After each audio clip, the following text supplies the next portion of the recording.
On est ce soir chez Rabbi Maurice, Rabbi Moshe. Je vais juste pousser un peu. Et puis, c'est la paracha, c'est sa paracha cette semaine. On parle de Moshe, c'est lui la star. Cette semaine, Moshe. Donc, Rabbi Maurice, c'est vous qui êtes, voilà. Vous êtes vous êtes la star ce soir et on vous remercie pour votre hospitalité.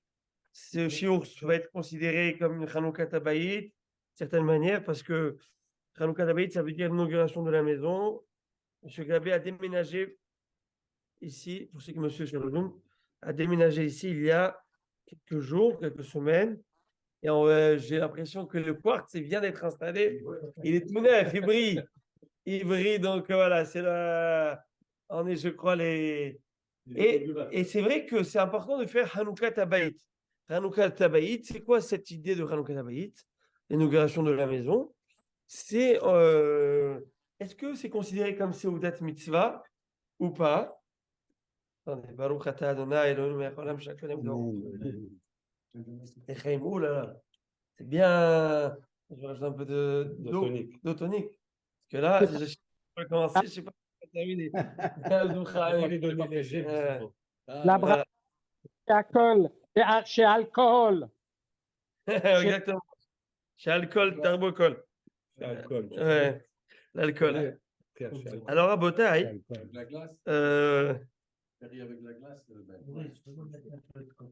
on retrouve dans le Midrash qui dit que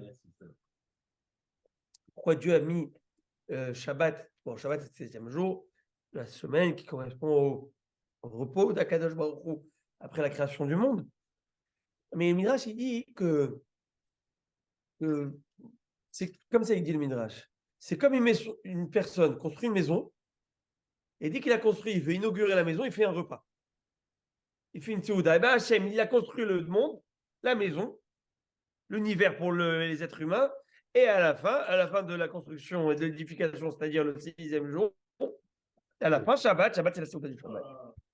Baruch haba, Rabbi David. Baruch haba, Rabbi Maimon. Alors, Baruchim Abbaim chez Rabbi Maurice. Aïe, aïe, aïe. Il y a les chaises? Ah, super. Vous avez un super service. C'est incroyable. Alors, vous savez, vous pouvez demander à l'immeuble.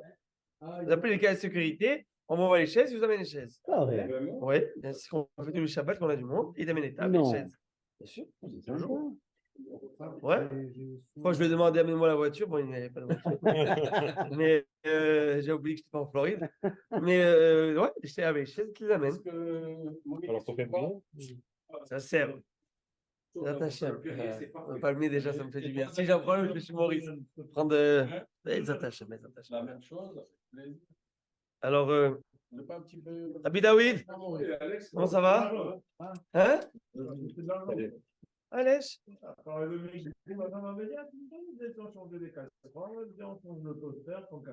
Et tu as mis le toaster dans le migré? Alors quoi? Pour l'histoire du Tefal, c'est marloquette dans les poskim. Je sais. Et tu m'as demandé, donc je t'ai donné ma réponse. Après, tu as fait ce que. Mais il y a une marloquette à savoir. Le Tefal, c'est du téflon. Et le téflon, c'est un plastique qui est résistant. Oui, c'est ouvert. C'est le métal, c'est vrai. Sauf que le métal n'est pas le support directement de la nourriture. Et comme c'est comme ça, c'est marloqué dans les poskim, ce qu'on fait ou pas, c'est qu'on peut faire sans beracha. Mais par exemple, si tu as une fourchette ou un couteau, quelque chose que tu fais avec, tu fais la beracha, tu fais la tkilim, mais tu fais tout avec. Voilà, donc de toute façon, tu as fait tout, tu fais tout avec. Mais la mikveh, c'est sûr qu'il y a besoin de mikveh. Voilà, c'est ça. C'est juste pour la bracha, est-ce que. Voilà, exactement. Hazak Baruch. Alors, Rabbi Mordechai Yarouche, Baruch Haba, Monsieur Wayoum, ça va? On est ici chez Rabbi Maurice. Venez vous voir. Voilà. Baruch haba. Alors, Mazel Tov. Merci beaucoup, merci. très joli. Après, il va nous faire le tour du proprio. Il n'a pas le droit d'aller. Connais ton beau-père. Monsieur le rabbin. Oui. Il ne peut pas aller à l'armée parce qu'il a fait Hanouka. Quelqu'un qui construit sa maison n'a pas le droit d'aller à l'armée. C'est vrai. celui qui construit la maison qui n'a pas inauguré, il ne va pas à l'armée. Mais ça, c'est pour Eretz Israël. Seulement en Eretz Israël, parce qu'il y a une mitzvah de Ishuv Eretz Israël. Il y a une mitzvah d'être installé en Eretz Israël, vous le savez ça. Cette mitzvah d'être installé, justement, c'est une marque dans les poskim, à savoir comment voir la Seuda de Chanukah Tabaït. Est-ce que c'est une Seuda de mitzvah ou c'est pas une Seuda de mitzvah, c'est un apéro entre copains. Voilà. Alors, pourquoi? Il y en a qui disent c'est une Seuda de mitzvah en Eretz Israël. Parce qu'en Eretz Israël, c'est une mitzvah d'habiter en Eretz Israël. Donc, tu t'installes en Israël, tu fais une mitzvah. Par contre, en Chutz La'aretz, il n'y a pas de mitzvah d'habiter en Chutz La'aretz. Alors, qu'est-ce que nous on fait? On fait d'Ivrei Torah. Et le Marshal, il amène qu'on fait d'Ivrei Torah, Baruch Haba, Beshem Hashem. Baruch Haba. C'est votre frère? Mais oui, c'est ça. Ah, d'accord. Viens t'asseoir. C'est ça. C'est le frère de David. C'est ça, c'est ça. Je vous ai déjà aperçu prendre des enfants à l'école, c'est possible. Donc, c'est ça. Je l'ai vu une fois avec ton oncle. Je fais quoi avec lui? Non, je fais son oncle. Ok, Rabbi Moïse, comment allez-vous? Baruchou, Baruch Shemo. Plaisir de vous voir. C'est Alors- réciproque. Toda Rabba. Alors, à Botaï, d'abord que vous le sachiez, j'ai prié pour vous tous, toute la Keïla. J'ai été ce lundi, vous avez vu, il n'y a pas le shiur, j'ai fait un in and out à New York, chez le Rabbi de Lubavitch. Et j'avais très envie d'aller le voir. J'étais presque, vous savez, moi, que Dieu me pardonne, que Dieu me pardonne. Voilà, et j'espère qu'il va me pardonner. Vous savez, il y a beaucoup de gens qui sont appelés par les tzadikim. Moi, j'ai pas toujours mais cette fois-ci, j'ai eu une envie réelle et très forte d'aller pèleriner le Rabbi Lubavitch, parce que dernièrement, il y a quelques temps, ça fait quelques années, on peut dire, j'ai découvert le Rabbi à travers son étude de ces textes, qui sont pour moi juste impressionnants. Ben ouais, mon grand-père à la vache à l'homme, il disait comme ça, Rabbi Maurice, on ne propose qu'aux malades. Vous savez pourquoi? Parce que je ne sais pas s'il fait la droit de manger pour son corps, pour tout en bonne santé, les haïm et les attachés. Encore une fois, Rabbi Maurice, Toda Rabba, mais écoutez après le limoud et après. Non, après, ou un petit peu après, comme ça, vers là. Ouais, parce qu'on peut. Ouais, vous croyez? Ouais, c'est ce que j'ai dit, on n'est pas pressé. Alors, va au travail, et après, tranquillement. Plus c'est mijote, mieux c'est. Il est mijoté plus. Ok. Alors voilà, la Kihila, tous les Bnei Kihila, j'ai dit de Bifrat, ceux du Shiur et tout le monde, et bien que Akadosh Baruch Hu, par le mérite du Tzadik du Rabbi Lubavitch, vous ayez bracha, tzlacha, prospérité et succès, shalom, baït, les attachem, amitié. Eh bien, j'ai pensé donc à vous tous, que vous le sachiez.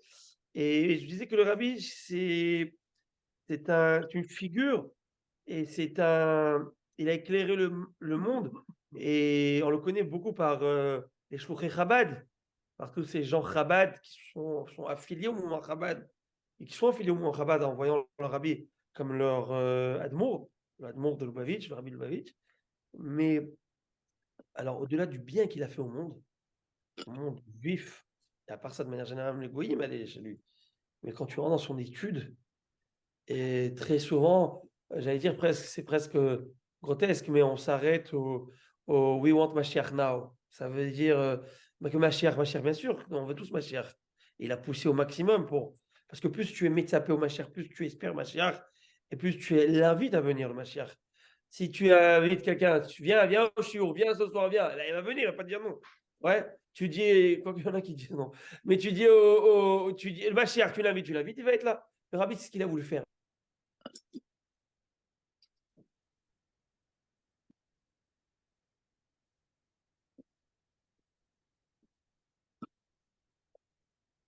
Ça ne marche plus.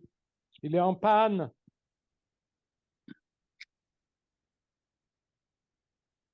Je vais l'arranger. Un peu de patience. Tant qu'il y a de la vie, il y a de l'espoir.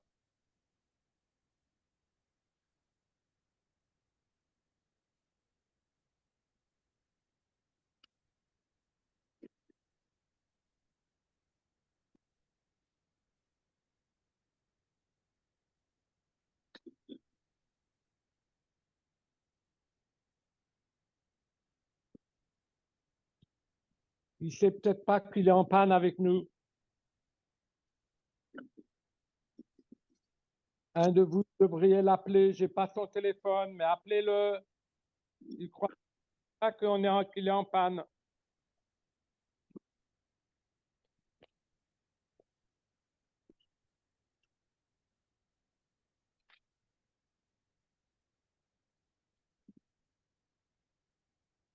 Ok, Rabotai, je ne sais pas si vous me voyez maintenant.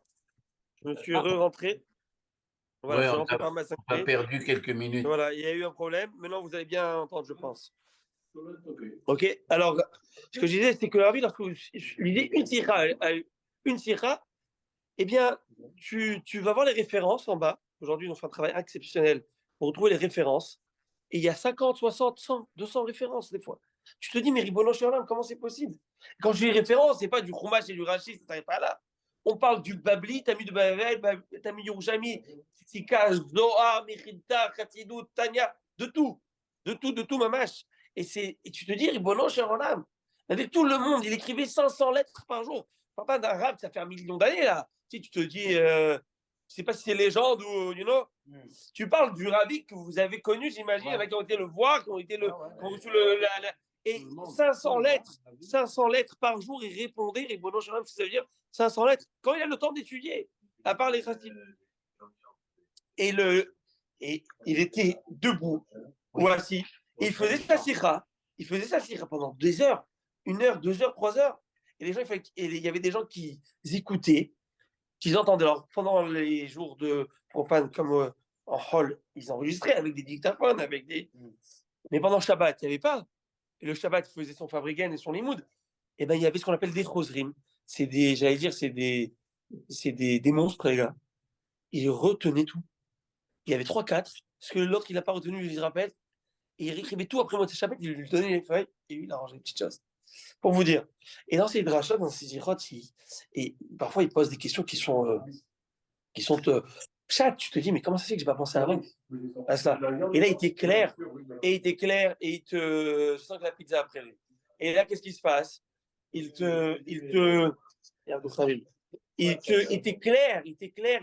rayonne dans ses explications, il te donne des nouveaux aspects, des nouveaux points de vue. Et ce qui est très rachou, et ce qui est intéressant avec le rabbi, c'est que il a plusieurs styles de rachot, de sirot, d'études. Parfois, tu penses que tu parles à un chassid. Ouais, parfois, tu passes à un exégèse. Ça veut dire un Pirouj, un Mefarej Rashi. Parfois, vous avez votre perche. Parfois, tu penses que tu parles à un Talmudiste. C'est vraiment le Talmud. C'est de tout. Et tu as des drachotes où il relie tout. Alors voilà, pour vous dire que j'ai été là-bas. D'où le fait que lundi, je n'ai pas pu venir, donc j'ai pris pour tout l'Amisraël, pour tous vous tous. Et tous nos Chayalim aussi, je demande à Kadosh Baruch Hu qui nous ramène nos Chayalim. Et c'est des choses que on ne sait pas où est-ce que ça va donner, où est-ce que ça va nous amener. C'est là parce que, avec ce qui se passe dans le monde, ça commence à chauffer. Nasrallah, là, apparemment, demain, il fait une grande rachat. L'Avdil des Sifra du Rabbi. Il l'a fait hier, mais apparemment le vendredi aussi, il avait l'habitude de donner ses sermons. Je sais pas, celui-là, non. Celui du Libanon. Mais à Kadosh, Baruch Hu, parce qu'il y a un passage qui dit comme ça, Mitzafon Tipatachara, du nord viendra le mal. C'est comme ça que Shlomo parle du Baruch Rabba Beshem Hashem. Mais nous, on est certain qu'il va y avoir que du bon, que du bien pour le Ham Israël. Ham Israël, et Nano Almi Lechen, et la Lavinu chez Bashamaim. Sur ce, je vais reprendre maintenant le shiur, le limoud, et que ce soit pour la tzlacha de la réussite de Rabbi Maurice qui nous invite chez lui, que dans cette maison, il y ait toujours du livret Torah, qu'il y ait toujours de la simcha, qu'il y ait de la joie. Rabbi Maurice, tu entends? Qu'il y ait de la parnassa tova, Bezrat Hashem dans ta maison, Rabbi Maurice. Qu'il y ait de la bracha, qu'il y ait du shalom baït. Qu'il y ait Bezrat Hashem, que ce soit toujours, que tu invites tes enfants, petits-enfants, et qu'il y ait la bracha et la simcha, Bezrat Hashem. Alors sur ce, une question que nous avons vue à l'époque, Eben Ezra. Le Eben Ezra pose une très bonne question. Il pose une question qui est phénoménale et qu'on, j'imagine, peut-être vous n'avez pas posé. On l'avait vu ça à l'époque, je vais reprendre. On entame le livre de Shemot. Le livre de Shemot parle de quoi? Comme nous dit le Ramban dans la Gdama, dans l'introduction, il dit c'est le livre de la Géoula. Le livre de la Géoula. Et depuis le début, je ne sais pas si vous vous souvenez, mais depuis le début de la guerre, que ce soit dans les sirotes que je donne, les drachot que je donne sous d'Achis, etc., j'ai dit que moi, personnellement, je ressens que dans chacune des parachas que nous avons lues, Simchat Torah, Bereshit, enfin, la semaine d'après, Noach, Batimale, Aretz Hamas, etc., on a vécu les messages de la paracha durant ces péripéties que nous avons vécues. Et que ça soit la guerre de Abraham Avinu contre les 4 rois, c'était Tzahal qui rentre à ce moment-là à Gaza. Et vraiment, on a vécu tout ça. Et je dis, là, on entame un nouveau livre. Le livre de quoi? De la Géoula. Shemot, comme il appelle Ramban, le livre de la Géoula. Alors, je l'espère, il faut le savoir, que ce qu'il y a dans nos parachiotes, ça impacte notre réalité d'aujourd'hui. Parce que ce n'est pas un bouquin là, qui est posé sur la bibliothèque et c'est tout, et prend la poussière. Non, c'est la Torah, c'est Torah de Haïm, c'est Torah de vie. C'est une Torah qui est dynamique. Et la Torah, la paracha, c'est pas juste une histoire, petite légende sympathique, et ça s'arrête là, comme les histoires des contes de fées. C'est pas du tout ça. La paracha, elle est vivante, elle est éternelle. Et si on la lit chaque semaine, c'est-à-dire que l'énergie de la paracha, donne un dynamisme dans les péripéties de la semaine. C'est ce qui va se passer.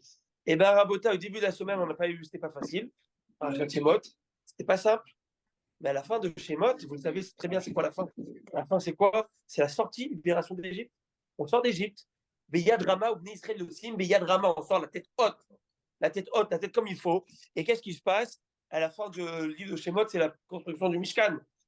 Et ben, j'espère que le troisième Beth Amikdash va écrire les korbanot et tout avec Moshe Rabbeinu Be'ezrat Hashem. Donc il faut Moshe Rabbeinu alias Mashiach, comme nous dit le Rahim Akadosh, que le Neshama du Mashiach, c'est Moshe Rabbeinu. Bien que Moshe Rabbeinu est du Shevet de Lévi, le Mashiach est de David et de Yehuda. Pas le corps physique de Moshe, mais l'étincelle, l'idée de Zichut Torah de Moshe Rabbeinu, nous dit Malachi. Malachi, le dernier des prophètes, nous dit à la fin de Malachi, il dit, à la fin des temps, c'est Zichut Torah de Moshe Rabbeinu, souvenez-vous de la Torah de Moshe. C'est par la force de la Torah de Moshe, par Moshe Rabbeinu qu'on sera sauvé. Et pour qu'il puisse nous sauver, il nous dit en Chaim Akadosh une phrase très intéressante. Il dit Velo yarpot.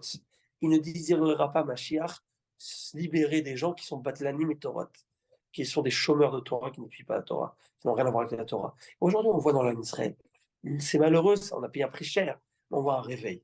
On voit un réveil, mais une vague de teshuva qui se fait, une vague de hardout qui se fait. Surtout en Eretz Israël, qui est la résidence et le palais d'Akadosh Baruch Hu. Tu vois cela, tu vois. Et le temps il passe vite, tu veux rentrer dans les trucs et tu vois la Rolex, elle roule trop vite là-bas. Mais on va. Je vous raconte une histoire que j'ai écoutée cette semaine, après on rentre dans les livrets de Torah. On n'est pas pressé. Ok, Rabota, on n'est pas pressé. Donc nous on y va. Et j'ai écouté une histoire très forte en parlant de Teshuva, en parlant de réveil. C'est, vous savez, Torah Box, M. Binyamin Benamou. Ah, Binyamin Benamou, Zikouya Rabin qui fait l'exceptionnel, incroyable. Et bien, il amène une histoire. C'est de cette semaine, j'ai écouté avec les élèves. L'homme invisible, une histoire fraîche qui vient de sortir du frigo. Il raconte comme ça. Il dit qu'il y avait en Eretz Israël un gars de Be'eri. Alors, vous savez, c'était des gens qui n'étaient pas très religieux. Pas du tout. Et quand je vous dis qu'en Eretz Israël, il y a des gens comme ça, pas qu'un, il y en a pas mal. Je ne veux pas me faire de qui trouve, mais des gens qui sont complètement à côté de la religion. Ils ne savent même pas ce que c'est Shema Israël. Il faut le savoir que dans les écoles publiques en Israël, ils n'enseignent rien de Torah. Si ce n'est pas ce qu'on appelle Mamlachiti Dati, il n'y a pas de la Torah, il n'y a rien. Et le gars, il peut vivre en Israël sans savoir c'est quoi Shema Israël. Il n'y a pas ces Chabad ou ces Breslev qui dansent dans la ville, là-bas, ils te disent c'est quoi ça? Tu dis c'est des Juifs, tu sais, la Torah, les trucs, tu commences. Mais il y a vraiment, c'est pas comme en Chutz Laaretz. Bon, c'est sûr qu'il y a aussi malheureusement un décalage, mais il y a, en Chutz Laaretz, tu as quand même ceux qu'on va dire des non-pratiquants, mais qui connaissent. Pas ceux qui sont vraiment assimilés. Mais je parle de ceux qui connaissent. S'ils ne sont pas dedans, mais ils connaissent, tu vois. Ils connaissent, ils respectent, ils vont. Mais il y a une certaine connaissance. Là-bas, c'est deux mondes différents. C'est les religieux dans un ghetto et c'est les non-pratiquants qui sont complètement, ils vivent une vie complètement laïque. Et là, il y a eu, et au point où malheureusement, à Kippour, il y a eu toute cette guerre qui s'est faite dans la place de Tel Aviv, à savoir est-ce qu'on met la Mechitza, est-ce qu'on fait la prière, on ne fait pas la prière, c'était particulièrement, c'était dramatique. Et après, il voulait faire les Hakafot, Simchat Torah, c'est-à-dire faire que Sefer Torah sur la place de Tel Aviv. Et à la place de Hakafot, il y a eu des Hakafot, il y a eu des missiles en hébreu, et Hatkafa. Et qu'est-ce qui se passe? Mais là, il y a eu un réveil. Et là, Rabota, écoutez l'histoire que j'ai écoutée qui était impressionnante. Là, c'était dans le sud d'Israël. Donc, un type de ce kibbutz qui a été attaqué par ces Rechaim, Arourim, par ce Hamas, et il voit, vous savez, les postes de Chabad qui mettent des tefilines aux gens. Des fois, tu les vois comme dans la rue, avec guichet Chabad, et il lui dit Tzadik, tu voudrais mettre des tefilines? Il dit c'est quoi ça? C'est quoi ce truc? Il dit mais c'est des tefilines. Il dit la vérité, j'ai aucune idée ce que c'est, mais il dit regarde, qu'est-ce que c'est? Qu'est-ce que ça te. Qu'est-ce que tu perds de le mettre? Il dit, mais je connais même pas à quoi ça sert. Il dit, quoi? Ça donne des pouvoirs? C'est quoi ce truc? Il dit, qu'est-ce que tu crois? Regardez là-bas l'histoire dans les détails, mais il dit,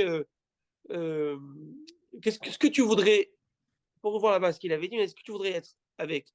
Et pour rigoler, je pense, il a dit, être un homme invisible. Ça, c'est Harry Potter. Ils ont. Il dit, ben tiens, mets les téfilines, tu vas voir. Il lui met les téfilines. Bon, et la première fois de sa vie, il met téfilines, il dit, fais avec moi, Shema, Israël, Adonai, Eloheinu, Adonai Echad. Et puis, il ne savait même pas ce que c'est Shema Israël. Il fait, bon, quelques semaines plus tard, regardez, quand tu fais une mitzvah, goret mitzvah.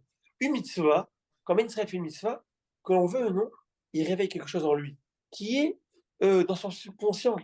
Parce que le caractère profond d'Aben Israël, c'est la Torah, c'est un Neshama. C'est ça le caractère profond. Donc même le type qui s'égare, qui n'est pas ou Rabba, Beshem Hashem, bonsoir. Et qu'est-ce qui se passe? Il s'égare ou quoi que ce soit. Mais tu réveilles en lui quelque chose. Tu viens d'appuyer un interrupteur. Même si moi, maintenant, j'ai appuyé, vous savez, aujourd'hui, avec les interrupteurs Wi-Fi. Vous à la maison, je fais. C'est ça. Tu fais avec l'interrupteur, tu éteins la lumière. Maintenant, si j'éteins chez moi, voilà. Avec l'iPhone, je prends, j'éteins chez moi. Enfin, il m'a éteint. Tu sais que c'est moi, je joue. Mais qu'est-ce qui se passe? Je fais ça. Est-ce que je sais que en bas, ça s'est éteint, ce que je vois? Mais je sais que ça s'est éteint en bas. J'ai appuyé, ça a répondu à la Wi-Fi, ça m'a. Le Ham Israël, il fait une mitzvah, même s'il a l'impression que ça n'a rien allumé, ça n'a rien fait, il ne voit pas, prime abord, mais ça a fait quelque chose, ça a allumé quelque chose. Et bien, ça a allumé en lui quelque chose. Et qu'est-ce qui se passe? Il a vu à la télé, médias, Rosh Hashanah et tout. C'est pas ce que c'est. Il a dit, c'était à la femme et ses enfants, guys, vous en pensez, venez, on fait ce qu'on appelle, ils appellent Rosh Hashanah, ça. J'ai jamais fait, mais c'est Rosh Hashanah, venez, on fait. Il ne sait même pas ce que ça veut dire. Il dit, tu sais quoi, attends, le type, il m'a donné une carte. Avec son nom, je l'appelle. Il appelle, il dit, dis-moi, c'est quoi Rosh Hashanah? C'est quoi faire quoi? Il dit, écoute, essaie de ne pas prendre la voiture. N'allume pas d'électricité, laisse la lumière allumée. Moi, je t'amène une plata. Je t'amène, prépare tout, tu mettras, et tu feras ces jours-là. 2 jours, et tu vas. Il a fait Rosh Hashanah. N'oubliez pas que c'était Shabbat aussi, Rosh Hashanah cette année. Et il fait Shabbat, et il passe un moment de plaisir exceptionnel avec toute sa famille. No iPhone, no smartphone, no rien du tout, no télé. Et ils sont là, il a dit, il passe un moment inoubliable avec sa famille. Habituellement, c'est tous avec le téléphone, l'iPhone, la télé, on ne se parle même plus. Chacun de son côté, du lit, et il n'a pas. Et tout d'un coup, vous savez, c'est comme j'ai vu un article, je ne sais plus, c'était parisien, ou je ne sais plus, j'ai vu une petite photo, caricature dessinée, où cette fille, elle dit, vous savez, hier, il n'y avait plus de Wi-Fi en fait à la maison. Il y avait une panne d'électricité. Et ben, j'ai discuté avec mes parents. Et au final, ce sont des gens sympas. Hein.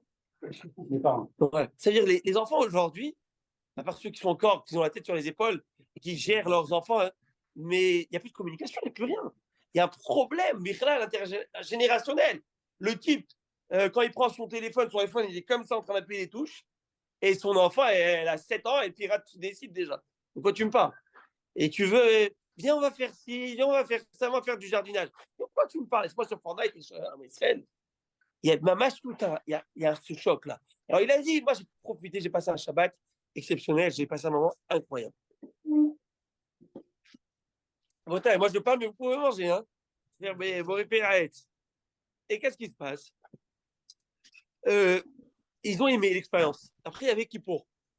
Et il dit au gars, il dit à ses enfants, à sa femme, il dit, moi, vous allez me prendre pour fou, mais moi, je fais Kippour cette année.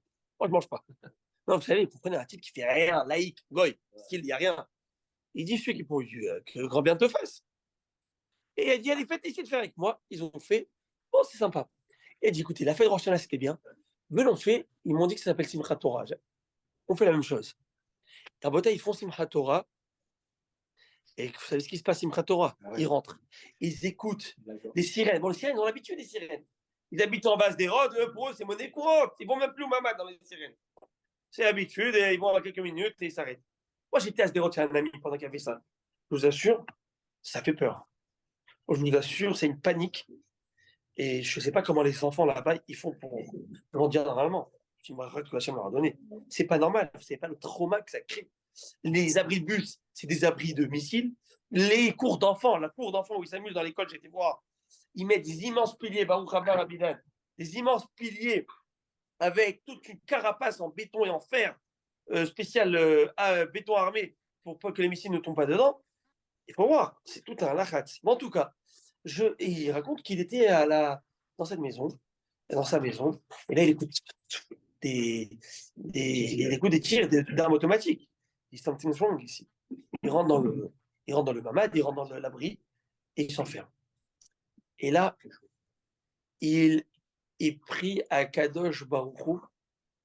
Enfin, il prie pas à Kadosh Baruch Hu d'abord, il tremble. Et il écoute. Et il écoute qu'ils ont mis de la dynamite, vous savez, ils avaient sur la porte. Ils ont fait exploser la porte de la maison qui était bloquée. Ils l'avaient bloquée. Et là, ils arrivent jusqu'à la porte du mamad et ils tirent. Et non, Michila, je me trompe. Ils tirent la porte de la maison. Ça ne marche pas, ils la font exploser. Et tu l'écoutes partout, en train de tout saccager, essayer de prendre, trouver. En plus, ils ont pillé. Ils ont tout pris, ils ont mis dans la poche. Et ils cherchent, et là, qu'est-ce qui se passe? Il passe devant le mamad. Il passe. Et lui, il sait que c'est sa fin. C'est la fin de. Pour lui, c'est ses enfants. Parce que là, il tire, il explose, il rentre, c'est fini. Et il se rappelle d'une phrase. La seule phrase qu'il avait appris sur Shabbat, c'est Israël.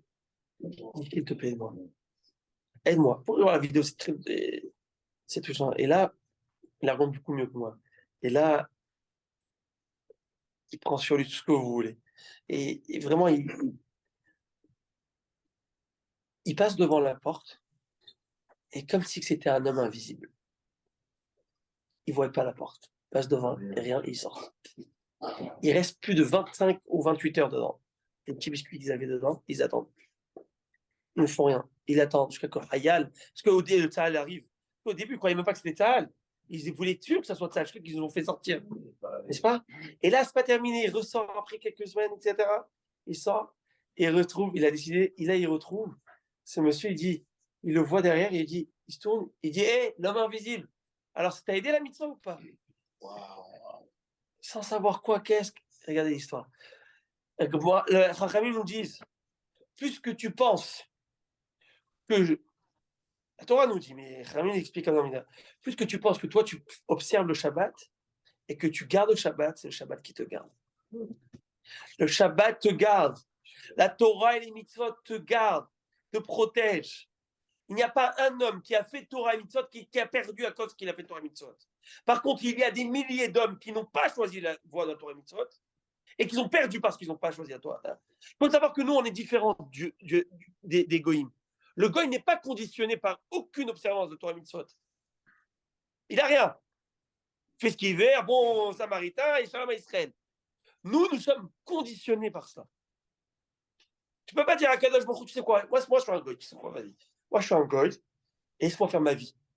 Ok? C'est tout. Tu en as tu en as d'autres. Je fais partie des 8 milliards de 1,5 million de Chinois, je rajoute un, c'est moi, voilà. Je suis un autre Chinois. Ça va, ça te dérange? À Kadosh Baruch Hu, ça ne marche pas.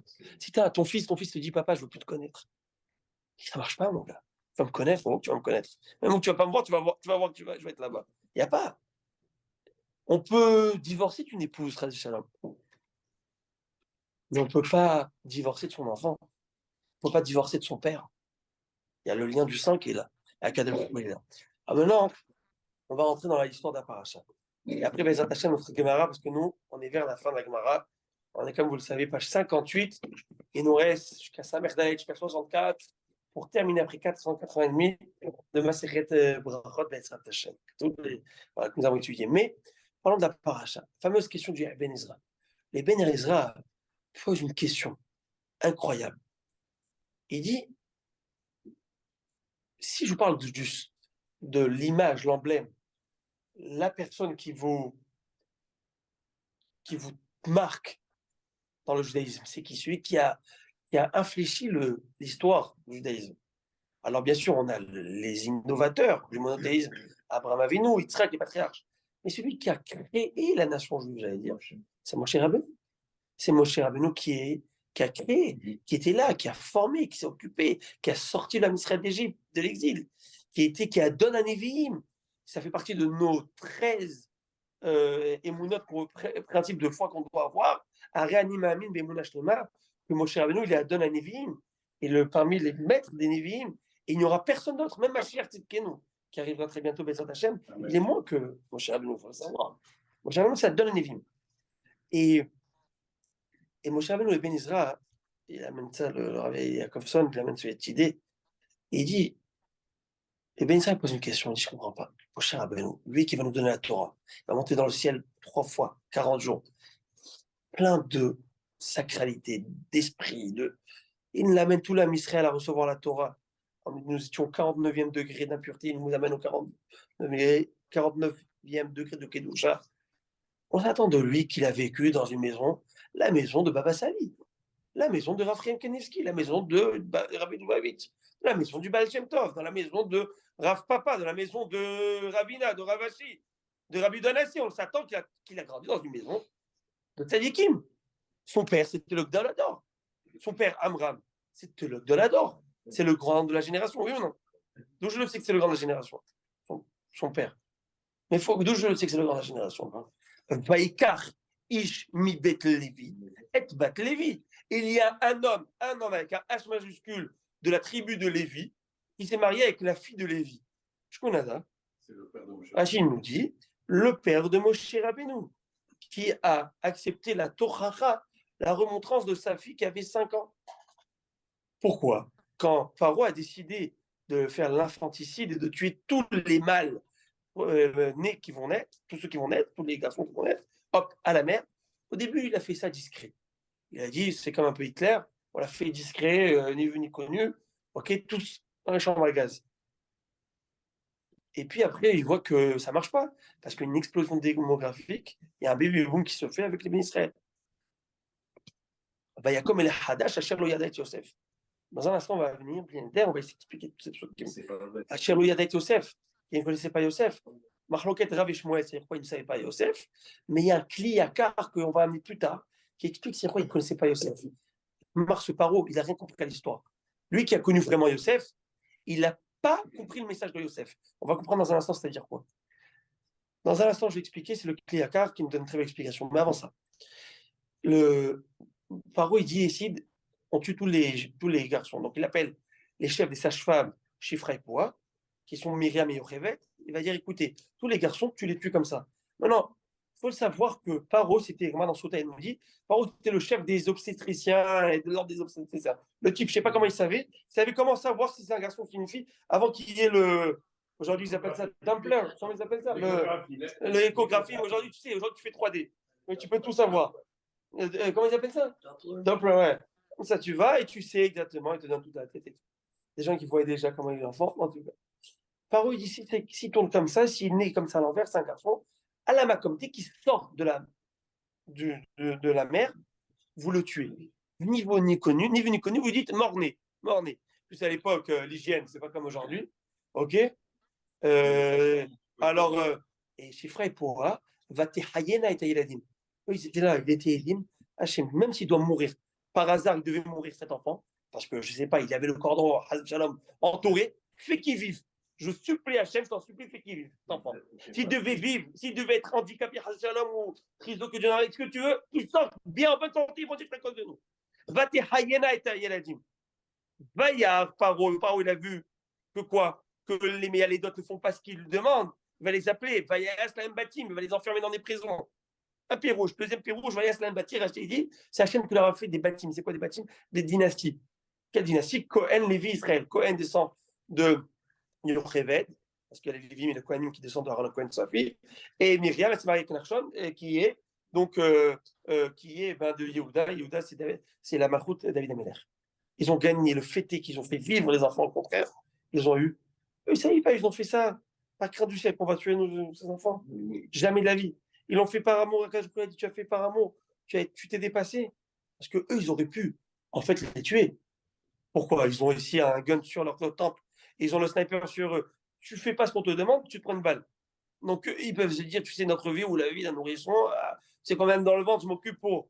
Plus encore, le Beth Alevi, il donne un hidouche exceptionnel. Le Beth Alevi dit, mais il est où le Mida Keneged Mida? Tout ce que fait Hachem, c'est Mida Keneged Mida.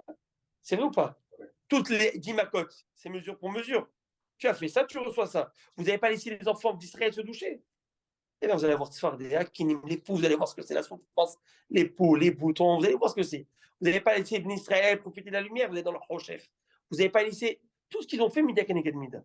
Très bien. Vous étiez les allés Israël dans la puanteur. Vous allez voir ce que c'est avoir de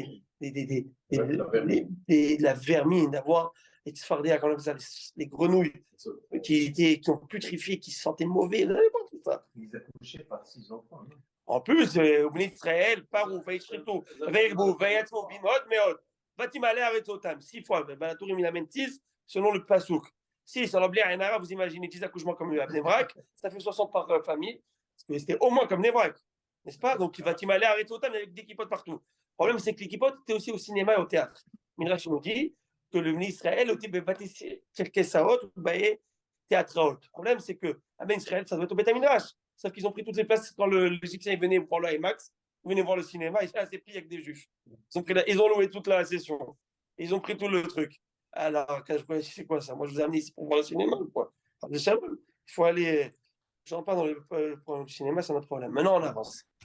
Alors, à Botaï, qu'est-ce qui se passe? Le Beth Alevi pose une chéla incroyable. Il dit, elle est où le Mida Keneged Mida? Il leur a fait une dynastie. Quelle dynastie? Des Kohanim, des Lévi'im et des rois qui descendent de Myriam et de. Il avait dit, c'est très simple. Eux, ils auraient pu dire comme ça. Attends. Lui, qu'est-ce qu'il nous demande par Rachin? De tuer les garçons? Alors, nous, si on les tue, qu'est-ce qui va se passer? Est-ce que les Ben Israël, est-ce que la population juive, est-ce que le peuple juif va s'éteindre? Non. On a une règle. Si tous les mâles meurent, il n'y a que les Nekevot, que les femmes, les filles. Une femme juive qui se marie avec un Égyptien, avec un goy, l'enfant, il est juif ou les goy? Juif. Alors, elles auraient pu se faire un Hezbollah, nous dit le Beth Alevi. Eh bien, au pire, de toute façon, il n'y a que des juifs. Et alors, on ne tue pas l'âme juive, le Ben Israël restera toujours sur terre. Pourquoi? Parce qu'avec une femme juive et un goy, ça donne un Ben Israël. Un Ben Israël un peu, mais c'est un Ben Israël. Lui, non, il ne savait pas, parce que pourquoi lui, il a fait tout ça de tuer les balles? Parce qu'il a vu dans ses astrologues. Là, on y va. On a dit, on ne voit pas l'heure. Et il nous dit comme ça le Midrash. Lui, il a vu dans ses astrologues que ces astrologues sont venus voir et ont dit, écoute, il y a un type qui va te détrôner. Tu vas te prendre la tête de ta vie. C'est un garçon. C'est un garçon. Donc, pour lui, c'est un garçon déjà qu'il faut détrôner. Sauf que, comme nous dit le Ramban Akadosh, on va développer ça. Le Ramban, on l'a vu la semaine dernière dans le Shion de jeudi dernier. Le Ramban Akadosh, il nous dit, Nachmanide, il dit Agzera emet vaharitut sheker. La gzera de Dieu, le décret de Dieu, Dieu, ce qu'il a décrété, ça va arriver. La destinée va arriver. On ne peut pas l'enlever. Voilà, alors rappelez qu'on avait discuté avec Rabbi Moïse Oderi qui est avec moi ici. On avait discuté du maktoub, pas dangereux de dire ça ou pas. Mais une réalité. La réalité, elle est que la gzera, elle est émet. Le Hachem, ce qu'il va vouloir faire, ça va arriver. Haritut sheker. Toi, tous tes moyens que tu vas faire, tu as des moyens. Tu vas faire des moyens, tu vas dire, je vais faire ci, je vais avoir ça, je vais faire ci pour avoir ça. Tous les moyens que tu vas utiliser vont n'aider, vont ne faire qu'aider Hachem. Même si tu penses aller contre Hachem, tu vas faire qu'aider Hachem. Il amène ça le Ramban, dans quoi? Dans l'histoire de Yosef Hatzadik. Yosef Hatzadik, ses frères, ils veulent l'étouffer, ils veulent le tuer. Qu'est-ce qu'ils vont faire? Ils vont le prendre, ils vont le mettre dans le puits. Dans le puits, ils vont le vendre. Puis qu'est-ce qu'ils veulent? Ils veulent le liquider. Sauf qu'est-ce que Hachem il veut faire? Il veut donner au monde entier de quoi manger durant la famine. Alors qu'est-ce qu'il fait? Allez, vendez-le. Vous pensez que vous allez le tuer. Mais tout ce que vous allez faire, vous allez juste m'aider dans mon plan. La Gzera et les MF que Hachem décrète, ça va arriver. Toi, en l'air, fais ce que tu veux. Fais ce que tu veux. Si Dieu a décidé d'une chose, ça va arriver. Sauf à toi de décider, est-ce que tu vas être le moyen pour ou contre. Même si tu es contre, tu vas devenir pour. Sauf que tu as été contre, c'est pas joli. Hachem s'est occupé après. Paro, il sait qu'il y a une Gzera qui arrive sur sa tête. Qu'est-ce qu'il fait? Il dit, on va tous les détruire. Eh bien, l'imbécile, c'est lui-même qui va élever Moshe sur ses... Akzera, Emet, Vaharitut, Sheker. Tu vas tout faire pour aller contre Moshe. C'est toi qui vas lever Moshe dans tes. Mais encore, c'est ça qui nous dit le Kliakar. Vayakom, Melech Hadash Ben Mitzrayim, Asher Lo Yadait Yosef. C'est quoi Lo Yadait Yosef qui n'a pas connu Joseph? Pas qu'il n'a pas connu Joseph, soi-disant, qu'il n'a pas connu parce que tous les historiens connaissent Joseph. Ton père, il a connu Yosef. Toi, tu as connu Yosef. Et il a. Asher Lo Yadait Yosef, pas qu'il a fait déjà l'autruche, qu'il a joué à l'autruche, il n'a pas fait. Mais il n'a pas compris que Yosef, ses frères, ils ont essayé de l'étouffer. Ils ont essayé de le tuer. Regarde ce que ça a fait. En essayant de le tuer, ils ont aidé Dieu dans son plan. Toi, tu n'as rien compris à toute cette leçon de Yosef. Asher Lo Yadait Yosef. Tu n'as pas compris la leçon de Yosef. Pas grave. Essaie de les tuer. En essayant de les tuer, au contraire, tu vas aider Dieu à faire son plan, les faire sortir de là-bas et les amener en Eretz Israël. C'est juste. Que ça soit que tu accélères ou tu décélères, tu aides Dieu. Vas-y, fais ce que tu as à faire. Et c'est ça, il faut comprendre une chose. À Kadosh ou Baruch, on est on est dans sa main comme un artisan, il a de l'argile. Maintenant, à toi de décider. Est-ce que tu veux être malléable ou tu ne veux pas être malléable? Est-ce que tu veux servir à Kadosh Baruch ou tu ne veux pas servir à Kadosh Baruch? On a la prière dans ce monde. On a le choix. Tu veux choisir. Tu veux être un bon gouvernement, Bechavot. Tu ne veux pas être, Hachem, il va arriver à cette chose. Tu veux faire, Hamas, Hezbollah, faites ce que vous voulez. La Grèce, elle a essayé, ça fait 2000 ans. Qu'est-ce qui reste de la Grèce? Comme on l'a dit, des dettes. Allez voir ce qu'ils ont FMI comme de dettes. Qu'est-ce qui reste qu'ils ont dit des Romains? Il reste rien des pizzas et des spaghettis encore. Que dalle, nothing. Les Égyptiens, il reste des pyramides et encore des pyramides, des ruines et personne ne va aller là-bas. Qui va aller voir à part les pyramides? Personne ne va aller voir les pyramides. Qu'est-ce qui reste? Il n'y a rien de cette civilisation. Ce même pas les mêmes Égyptiens. Il n'y a rien qui reste. Il n'y a rien. Tous ceux qui ont essayé de nous massacrer les nazis, ils restent sauf qu'eux, ils se régénèrent avec nos têtes. Ce Nasrallah, et ainsi que Hamas, ainsi que tout cela, ils vont partir, ils vont changer. Mais comme il a dit, c'est pas moi qui a dit ça, un goy, il est Tolstoï. Il a dit, il a écrit dans un ouvrage pour le voir, il a dit quel est le symbole d'autorité. Et le symbole d'autorité, c'est le Ham Israël. Parce que tout le monde a essayé de l'écraser, l'annihiler. Et lui, il revient à la surface. C'est-à-dire, j'ai essayé de noyer un poisson. Vas-y, va noyer un poisson, mon gars. Va noyer un poisson, va te voir. Mais tu essaies de noyer le Ham Israël. Il va revenir, c'est toi qui vas t'impatienter, qui va perdre la raison. Ça ne marche pas différemment. Le Ham Israël, il est nitri. Le Ham Israël, il est connecté à Kadosh Baruch Hu. Dieu, il est là, ad vitam aeternam. Donc, le Ham Israël, il est ad vitam aeternam. Maintenant, on le dit, le Ibn Israël pose une question, une bombe atomique de questions. Moshe Rabbeinu qui va sauver le Ham Israël. Moshe Rabbeinu qui va nous donner la Torah. Moshe Rabbeinu qui est le maître parmi tous les prophètes, qui a une connexion qui est totale avec Akadosh Baruch Hu. Totale. PLP Adaberbo. PLP Adaberbo, lo behida, velo behalom, velo bemaré. Je ne lui parle pas ni en rêve, ni en image. Parce que tous les prophètes, vous avez déjà été prophète? Celui qui me dit oui, non, il n'y a pas. Mais un prophète, il est dans une certaine transe, il est dans une certaine. Voilà, le rabbin, comment il amène? Il est, que ce soit dans un rêve ou dans une force léthargique qui lui tombe dessus. Il ne peut pas recevoir l'énergie d'Akadosh Baruch Hu sur lui et rester comme ça. Ça va pas ou pas? Il est gelé. Il n'a pas envie de dire autre chose. Il est OK. Il est défoncé. Voilà. Il reçoit Akadosh Baruch Hu, c'est pas. Tu comprends? Tu as Moshe Rabbeinu, c'est PLP à la verbe. Myriam et Aaron, dit Bartem Avdi Moshe, vous parlez Moshe Avdi, vous parlez de mon maître, mon serviteur, même si c'est ton frère, même si c'est ta soeur, même si tu ne parles pas de Moshe Rabbeinu. Tu oses dire que Moshe Rabbeinu, il est comme nous? Jamais de la vie. Ils ont eu la lèpre tout de suite. Myriam a eu la lèpre, la pauvre. Et Moshe Rabbeinu, Adon Anivim, il va grandir dans le milieu le plus laïque au monde, le plus idolâtre, le plus nazi au monde. Pharaon, il égorge 150 bébés le matin, 150 le soir. Pour faire quoi? Une cure. Thalasso. Vous connaissez le Thalasso? En France, Thalasso. Tu vas là-bas, cure thermale. Tu te poses et tu fais c'est bon pour les pores du corps. Et ça, ouais. En tout cas, devant le marketing, tu n'as même pas idée. Qu'est-ce qu'il fait? Pharaon, 150 le matin, 150 le soir. Ça fait rapide. De bébés juifs, parce que apparemment, les Égyptiens, ils m'ont dit, dans le sang juif, il y a et comment ils appellent ça, du collagène ou quelque chose de spécial là-bas, qui va t'aider pour la tsarat, qu'il a des problèmes de peau. Et il dit, ah oui, il fait ça et ça ne marche pas, il essaye. Vaïtsakou ben Israël. Et ben Israël ont hurlé, ont pleuré. Vayamot, Melech Mitzrayim. Le roi de Mitzrayim est mort, et les ben Israël ont pleuré. Dit Rashi, il est mort et il pleure, ça ne marche pas. S'il est mort, soit après la fête nationale, oui. C'est la fête. Il n'est pas mort. Il est devenu lépreux. Un lépreux, c'est comme un mort. Comme il est mort, il est devenu lépreux. En fait, il n'est pas mort, il est devenu lépreux. Qu'est-ce qu'il a fait? Il a commencé à égorger des bébés. Alors tout de suite, les Israéliens ont commencé à pleurer. Et même pleurer, ils n'avaient pas le droit de pleurer. C'est comme ces nazis marchaient même c'est comme ce Hamas. Vous avez vu ce qu'elle a fait, la pauvre chérie, cette Maya Hashem, qui a fait dans l'interview. Il a dit, halas, arrête de pleurer. Même pleurer, même se défouler, même sortir, même un petit peu, sortir cette peine. Tu n'as pas le droit de sortir. Vata'al, Aishma, quand je prends Naakatam, Naakat, Ben Israël, c'est pas ça. Naaka, c'est même la peine, on ne te laisse pas t'exprimer. On ne te laisse pas un petit peu te soulager de cette peine, parce que le pleur, ça soulage. Même ça, on ne te laisse pas faire. Et là, qu'est-ce qui se passe à Botaï? Et Ben Israël dit, je ne comprends pas. Que moi faire à peine, on s'attend de lui de vivre dans une maison de Amram. Amram qui est le Gdolador, et j'oublie pourquoi c'était le Gdolador, j'oublie de vous le dire, parce que le Gdolador, il voit que tous les enfants ils sont en train de se faire tuer. Il dit à sa femme, à quoi ça sert pour mener des enfants encore? Pour qu'ils nous prennent, mais dans le truc, j'arrête.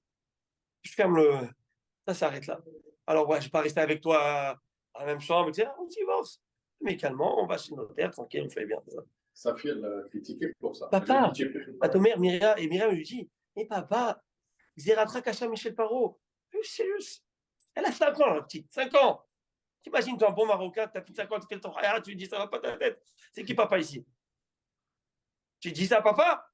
Mais papa, mais tu es pire qu'Hitler. Zeratra Dola Michel Parot.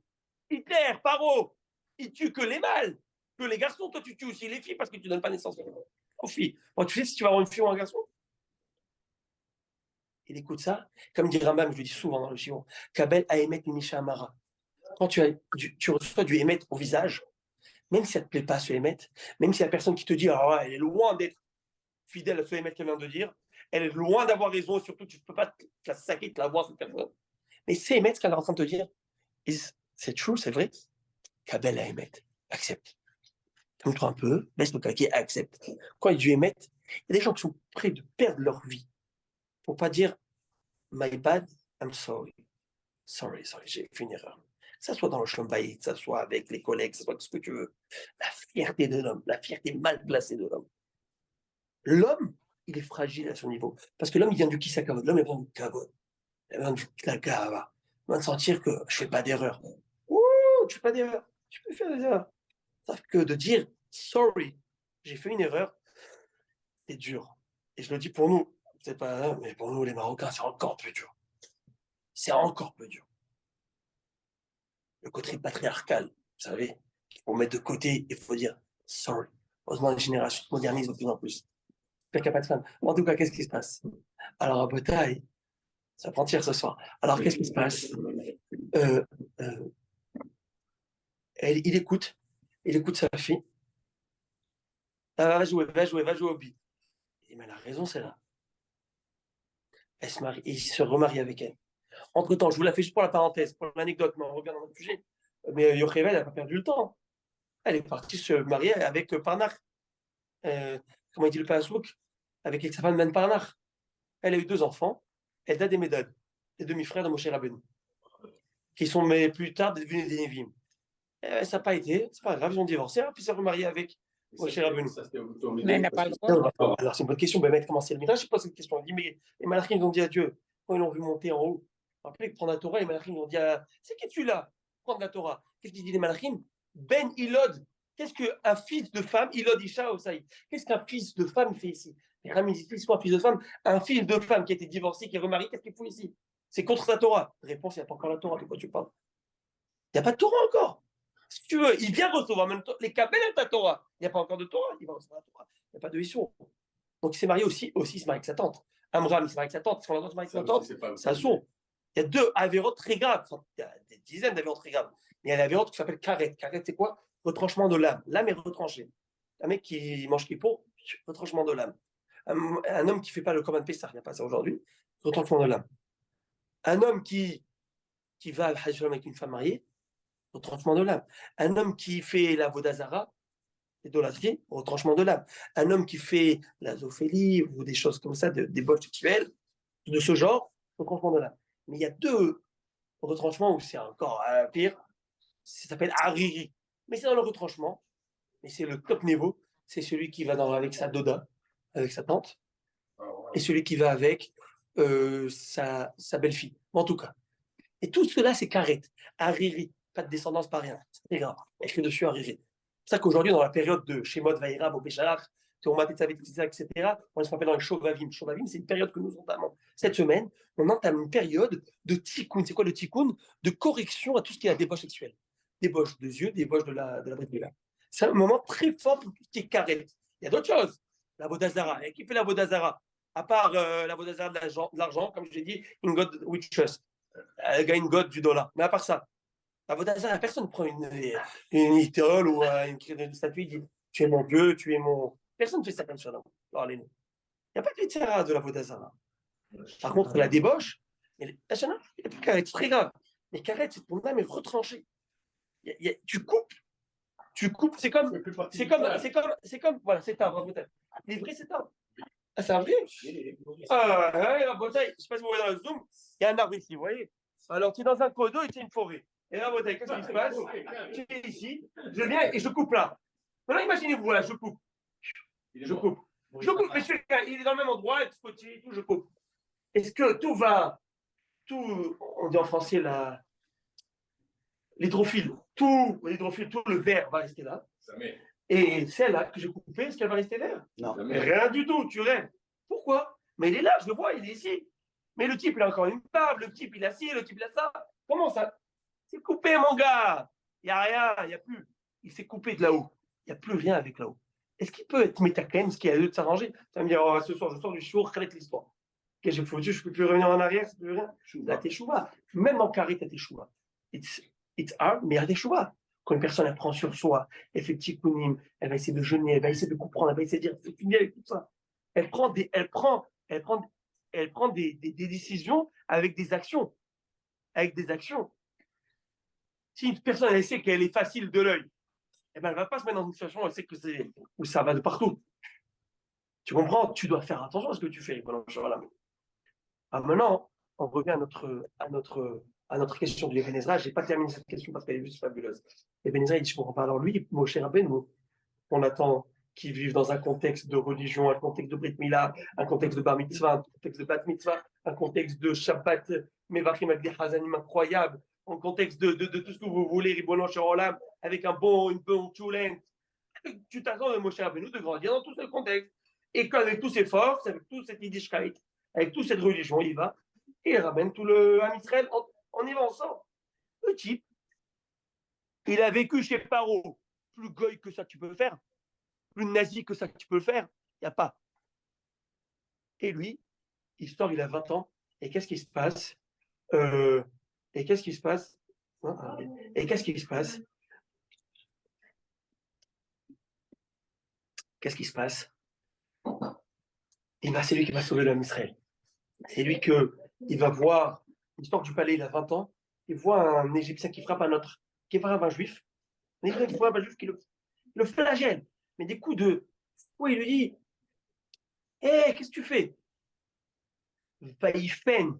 Alors, il écrit comme ça, Vaïfen Kovacho. Il a vu, il a tourné à droite et à gauche. Le Midrash, il a tourné à droite et à gauche, qu'est-ce qu'il a vu à droite, qu'est-ce qu'il a vu à gauche? Alors, le Pshat, il a vu qu'il n'y a pas de policier qui le voit. Non, lui, c'est déjà un policier. Il l'a tué. Coup de poing, américain, le type lui a mis par terre, il a enseveli, il l'a tué. Et mieux encore. Rachid dit il a vu à droite et à gauche pour être sûr qu'il n'y a pas de bonne descendance. Mais le Midrash, il dit autre chose. Il a vu à droite, il a vu à gauche. Il a vu ce qu'il a fait à la maison, il a vu ce qu'il fait ici. Qu'est-ce qu'il a fait à la maison, son robe?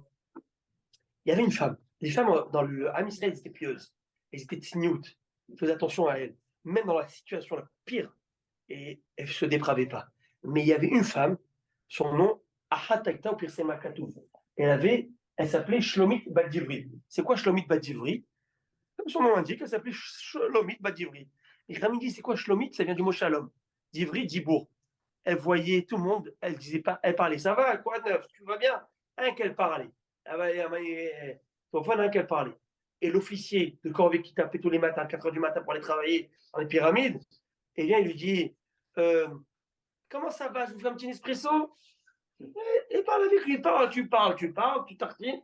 Eh ben, ils ont parlé, ils ont pris un café, et comme il dirait l'autre, what else? Ça a terminé au lit. Et il a souillé cette femme. Il a fait ce qu'il a verra avec elle. Le mari, il rentre, ça sent l'Égyptien, là. C'est pas mon parfum, ça. Il va le voir, il dit, dis-moi, tu as fait quoi avec ma femme? Tais-toi, travaille. Il le frappe, il veut le tuer. Moshe Rabbeinu, il voit, il dit, Vaïfen Kovacho, c'est quoi Vaïfen Kovacho? Il voit ce qu'il a fait à la maison, l'horrible acte. Et tu oses avec ça maintenant frapper son mari pour le tuer, pour étouffer l'affaire. Moshe Rabbeinu ne peut pas accepter ça. Et là, il a tué sur place. Il y a un moment, il y a justice. Un moment un peu d'éthique. Et demande à Ibn Ezra pourquoi c'est Moshe Rabbeinu qui a eu la force de faire une chose pareille. Ces millions de bénis Israël qui étaient là-bas, il n'y en a pas un qui bouge. Ces millions de juifs qui étaient bousculés par quelques nazis, il n'y en a pas un qui peut bouger. On pose cette question à Loulek, au Rav Israël Meir là-haut, qui est à Buchenwald, le grand rabbin d'Israël. Il n'y en a pas un qui peut vous brancher. Ils sont à quelques chiens avec eux, vous êtes des centaines de milliers. Pose cette question à Ibn Ezra. Pourquoi c'est Moshe Rabbeinu qui fait ça? Pourquoi c'est Moshe Rabbeinu qui doit vivre dans un palais pareil et que lui, il va sortir là en Israël? Pourquoi pas Moshe Rabbeinu qui a vécu dans un cocon familial de Kedusha, de Torah, etc. Il donne 3 réponses qui sont une merveille, qui sont tellement pragmatiques, tellement vraies, tellement émettes. 2 réponses, puis après je vais me concentrer sur une 3e. On va la faire sur ça à la fin. D'abord, il amène ce Nyan, il amène ce... Alors, pour cette question, Bichlal, il faut le savoir, il amène ça le Rav Yakovson, il dit que il y a un homme qui s'appelle Freud. C'est le nom de Freud, ok? Shlomo Freud, au nom juif des choses. Ok, alors cet homme, vous savez que c'est un psychanalyste. Ok, je ne veux pas vous faire une séance de psychanalyse, j'en connais rien. Par contre, alors lui, ce Ben Israël, a écrit beaucoup d'ouvrages. Et il a vécu, il a écrit un dernier ouvrage, parce qu'il est mort à Niftar à Londres. Il a quitté Vienne en 1939 avec la montée du nazisme, parti à Londres. Son dernier ouvrage, il s'appelle L'homme, Moïse, sa religion et le monothéisme. Et là, il pose cette idée-là, Bémet. Et il va écrire complètement dans une folie, vous pourrez le voir là-bas. Aussi, il va dans une idée que Bémet, Moshe Rabbeinu, ce n'est pas un Ben Israël. Et que Moshe Rabbeinu, c'est lui qui a créé tout cela. Il n'y a rien à l'histoire d'eux. Il a créé tout cela. C'est même pas un Ben Israël, c'est un vrai Égyptien. Et qu'après, les Ben Israël.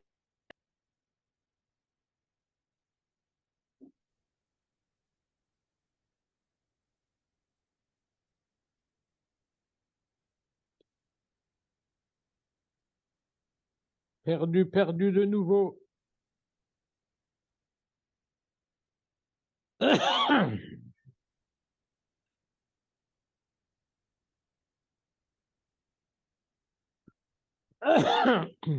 On l'a perdu de nouveau.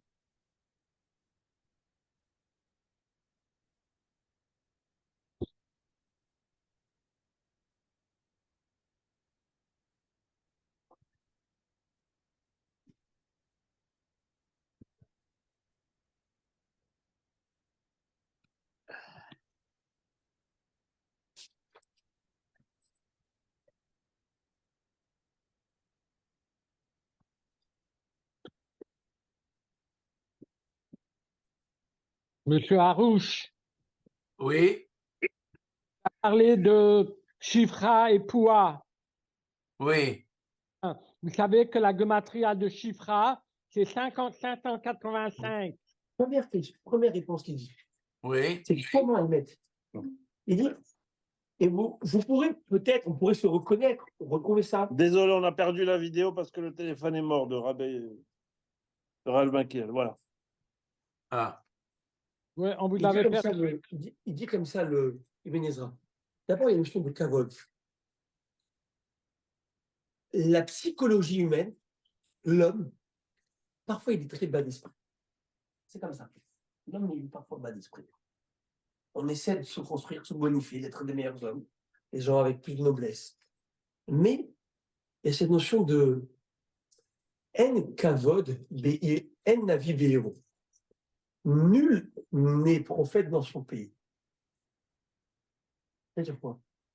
Tu peux avoir un type de ta Kéhila, de ton école, de ton endroit. Il a grandi, il a fait, il a prouvé, il a étudié, il a fait ses diplômes, il a avancé. Il est devenu top.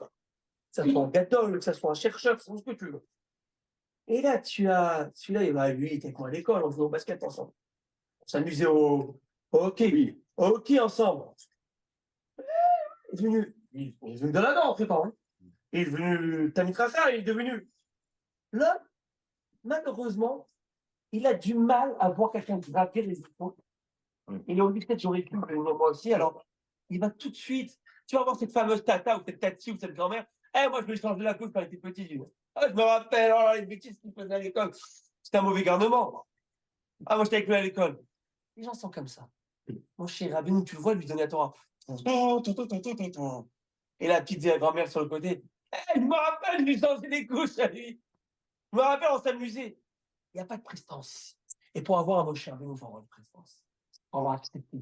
Il y a cette idée. Quand tu as sur Facebook, quand il y a rien que tu ne connais pas, il y a des gens qui sont parfois qui sont 1 million de fois plus que des Chachamim. Une personne qui vient de venir, qui n'est pas Tamid Chacham, mais comme tu ne le connaissais pas, alors tu as ce qu'on appelle, tu acceptes plus de lui. Parce que tu as l'impression que l'autre, il est de ta trempe. Même que celui, que l'autre t'a dépassé, ça fait longtemps. Mais tu as du mal à accepter de lui. Pas parce que l'autre n'est pas bon, c'est que toi, tu as du mal à t'ouvrir à ces personnes. C'est très simple, mais c'est tellement émettre. C'est tellement émettre. Tellement émettre cette idée. Que Moshe Rabbeinu, il fallait qu'il parte, qu'il soit de côté, qu'il soit méconnaissable. On ne le connaît pas. Et là, il arrive, bon, on le connaît. Ça, c'est une des réponses. Et là, il y a une autre réponse. Sur ça, pour terminer le show. Guy et Benza, c'est une bombe atomique, Benza. Tu sais que Benza, il a vécu au Moyen-Âge, en Espagne. C'est lui qui a fait le fameux chant de Kiesh Mera, Shabbat. Il était mathématicien, il était philosophe, il était grammairien, il était toute la grammaire, tout le diplôme que nous avons ici dans le fromage. Il était ce que vous voulez, il a fait des chants, il a fait des, comme vous le voyez, il n'a pas eu la vie facile, un de ses enfants, il est parti en cacahuète, c'est devenu l'islam, etc. Mais, que Dieu nous en préserve, ouais. Il a fait même toute une inventation sur lui. Et Ben Ezra, il avait ce qu'on appelle la poisse. On dit la poisse. Il a dit, par là, chacun son bazar. Chacun son bazar. Mais Ben Ezra, il faisait on rigolait, enfin, il en rigolait après peut-être, parce qu'il n'y aura pas là ça. Et même si je commence un business de bougies, le bon Dieu va faire que le soleil ne se couche jamais. Si je fais un business de linceul de tarikhim, Hachem va faire qu'il n'y a plus de morts. Et là, pourquoi ça se croit? C'est pour vous dire, il quand